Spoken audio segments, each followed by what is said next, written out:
देखिए, एक्सरसाइज करते हुए आपका ध्यान सिर्फ और सिर्फ आप जो एक्सरसाइज कर रहे हैं उस पर होना चाहिए, क्योंकि अगेन बार बार मैं यही कह रही हूँ, प्रॉपर प्रोफेशनल गाइडेंस एंड आपका फोकस अच्छा होना चाहिए। बाय द वे, एक्सरसाइजिंग से फोकस भी बढ़ता है।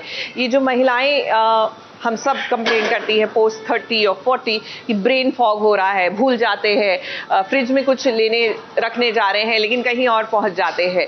एक्चुअली ब्रेन हेल्थ में स्ट्रेंथ ट्रेनिंग और एक्सरसाइजिंग बहुत हेल्प करती है, ना सिर्फ because you are like pumping up your muscles, but also जब आप बाहर निकलते हैं, आप दूसरे लोगों को देखते हैं, आप मोटिवेट होते हैं positively, it makes you feel good about life. Try करके देखिएगा प्लीज़ प्लीज़ प्लीज़। मैं हर किसी से यही गुजारिश कर रही हूँ, अपने लिए थोड़ा सा वक्त निकालिए। और फिलहाल लक्ष्मी निवास में क्या हो रहा है वो देखिए। इतने पैसे कहाँ से आए तुम्हारे? सच बोल, तेरी लगता कि ये तुम्हारी मेहनत की कमाई है? किसी नौकरी करती हो, इतना खर्चा अफोर्ड कैसे कर लेती हो? हाँ, कहाँ से लाए इतने पैसे? बताओ तो बताओ भाई, कहाँ से आ रहे हैं इसके पैसे? विवेक, 100 बार कहा है तुमसे कि अगर अच्छा नहीं बोल सकते तो कम से कम बुरा मत बोलो। आप लोग मुझे क्यों डांट रहे हो? ये सवाल तो आप लोगों को पूछने चाहिए। कहाँ भूल के लाकर आ रही है और ये पैसे कहाँ से ला रही है?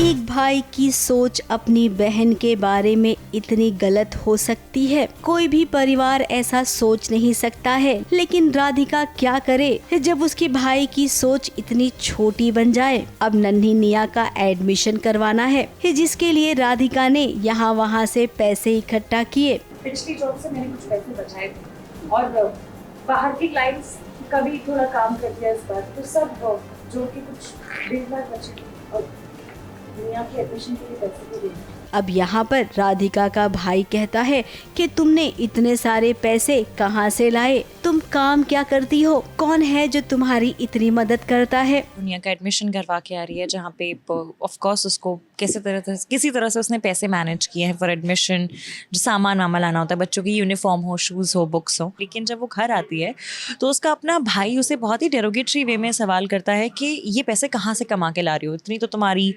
कोई नौकरी है नहीं बड़ी कि तुम इतने सारे पैसे अफोर्ड कर पाओ, तो ये आ कहाँ से रहे पैसे।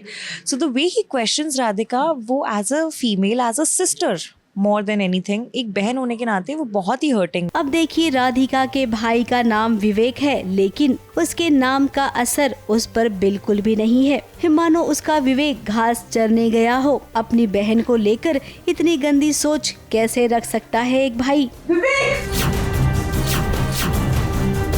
दीप्ति यहाँ नहीं होती ना तो ये हाथ उठ जाता था आज।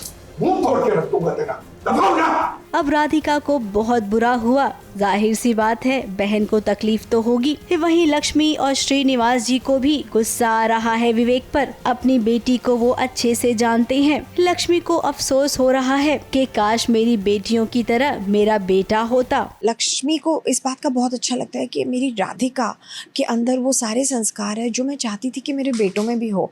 अनफॉर्चुनेटली बेटों में नहीं है, लेकिन मेरी बेटियां बहुत सुंदर है। अब विवेक खुद तो कुछ काम करता है नहीं। साफ साफ नजर आ रहा है कि उसे अपनी बहन से जलन हो रही है, क्योंकि माँ बाप हमेशा सही के साथ खड़े होते आए हैं और उन्हें पता है कि राधिका सही है, उन्हें पता है कि राधिका ने कुछ गलत नहीं किया, और जिस तरह से उनका बेटा बिहेव कर रहा है, इट्स सो रॉन्ग। अब पर्दे पर ये सीन आपको देखने में कमाल का लगेगा। अब इतनी गर्मा गर्मी वाले सीन के बीच में चलिए आपको ले चलते हैं पर्दे के पीछे, जहां पर सेट पर वड़ा पाव पार्टी चल रही थी। मानसी जोशी की तरफ से ये वड़ा पाव पार्टी है, जहां पर इस सेट पर सभी इस वड़ा पाव को मिर्ची के साथ एंजॉय कर रहे थे। वड़ा पाव पार्टी चल रही है और मानसी जी वो रोज हमें कुछ ना कुछ ट्रीट कर रही होती है, तो आज हमारा वड़ा पाव डे है। आप भी वड़ा पाव खाओ। हम लोगों को एक साथ खाने में बहुत मजा आता है। क्या किसी का छीन के खाओ?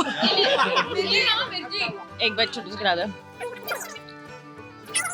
आज से पहले हमने नहीं खाया वड़ा पाव इतना, मैं नहीं खाती, बट आज जो क्रेविंग हुई इतने यम वड़ा पाव, आई थिंक मैं खाना शुरू कर सकती हूँ। वड़ा पाव मुझे बहुत पसंद है। मेरी एक आदत है, मैं जहाँ पे भी शूट करूँ, मैं आजू बाजू में क्या मिलता है अच्छा मिलता है, local, regional, I like to eat that.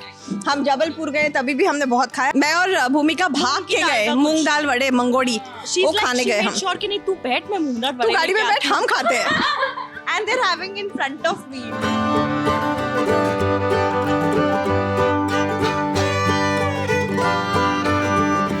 से कैमरामैन सुजीत मिश्रा के साथ प्रिया धवड़े की रिपोर्ट।